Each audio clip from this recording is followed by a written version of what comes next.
Vocês destacaram o trio, né, ali triunfante, né, Nubank, iFood e Mercado Livre.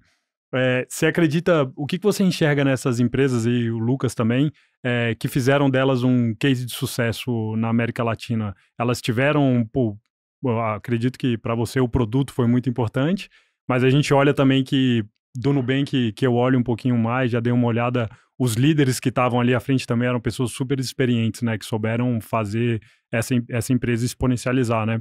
O que tem essas empresas e o que elas podem ensinar para os outros que estão aí trilhando esse caminho? Eu acho que esse exemplo do trio triunfante que a gente chamou, que é o nosso equivalente do Magnificent Seven, né? E eu até acho que eu vou fazer um comentário paralelo aqui, eu acho que vai ser interessante para a sua audiência. Eu acho que a gente bate muito no mercado de equities no Brasil, né? Você fala muito, o Ibovespa não tem futuro, sei lá, que o equities acabou aqui, tem essa conversa eterna, né? Só você investir o CDI, ganha no Ibovespa, mas na verdade é uma questão mais de mercado, do ponto de vista onde as empresas decidem listar, e não de verdade das empresas que estão naquele mercado, né? Porque se você olha o mercado de equities nos Estados Unidos, você tem grandes empresas globais listadas lá. Então não é que o Nasdaq é Estados Unidos, o New York Stock Exchange, ou o S&P é Estados Unidos. São empresas globais, claro Uhum. que a maioria é americana. E a Bovespa aqui, muitas empresas que estão no Brasil, várias dessas que a gente listou, né? Mercado Livre, maior empresa da América Latina. Nubank, maior banco da América Latina. Não estão listadas aqui. Estão listadas nos Estados Unidos. Uhum. Né? Então, quando a gente olha o Bovespa, ele é incompleto para descrever o estado de equities. Até tem uma carta, acho A que Esquadra, da eu ia falar Esquadra isso. do A ano Esquadra fez passado, uma que foi carta. muito boa, que eu me lembro que ele mostrava que se você de fato inclui as empresas brasileiras no índice, a taxa de retorno é mais ou menos o dobro do que você tem quando você olha só o Ibovespa. Então, tem uma questão de definição ali que eu acho que as pessoas não entendem às vezes, ou ignoram, ou não analisam. Então, por isso que eu acho que é importante destacar esses grandes vencedores locais, que são os maiores casos de sucesso. E não é possível falar da história de equities no Brasil da mesma forma que não é possível falar na história de equities nos Estados Unidos sem falar das grandes empresas. É como falar, não, vamos falar do equities nos Estados Unidos, mas vamos tirar os Magnificent Seven. Não faz sentido. Então, o nosso report era muito, vamos falar de equities em tecnologia no Brasil, e tecnologia são as grandes empresas de tecnologia no mundo inteiro, né, de crescimento.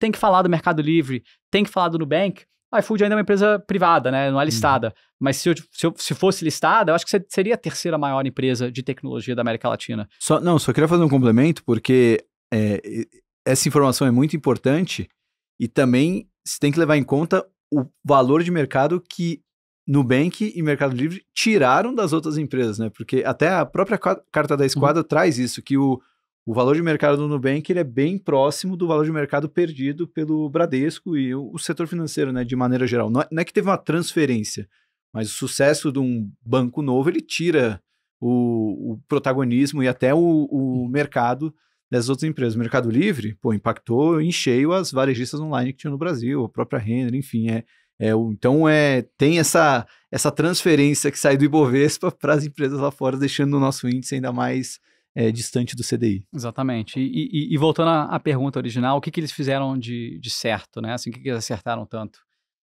Eu acho que alguns pontos. Eu acho que são empresas com uma visão de muito longo prazo.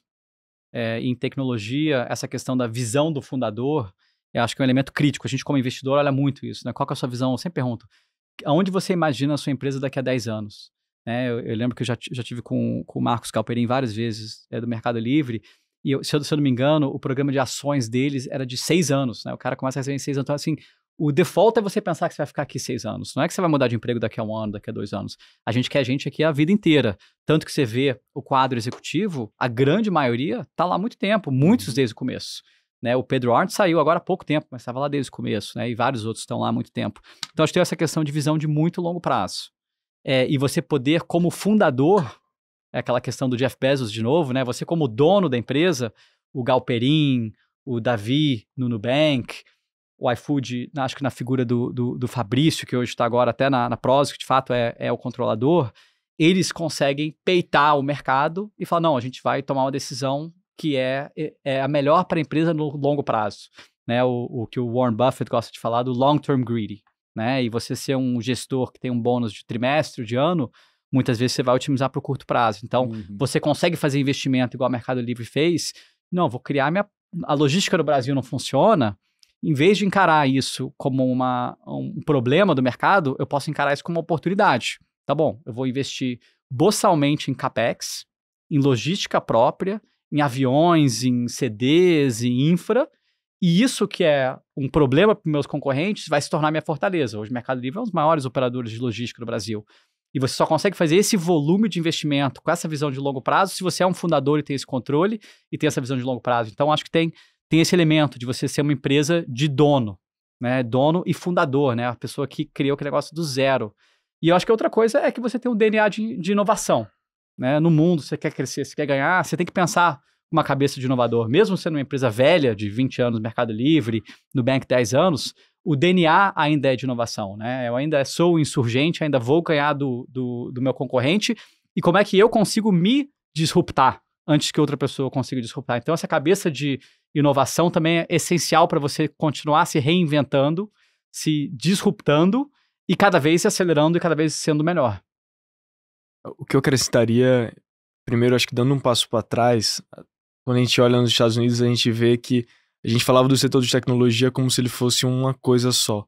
Na verdade, já teve um divórcio entre o que é Mag 7 e o que é o resto do setor de tecnologia. E eu sinto que no Brasil também, na América Latina, a gente tem o que são as 3 triunfantes e a gente tem o resto do mercado.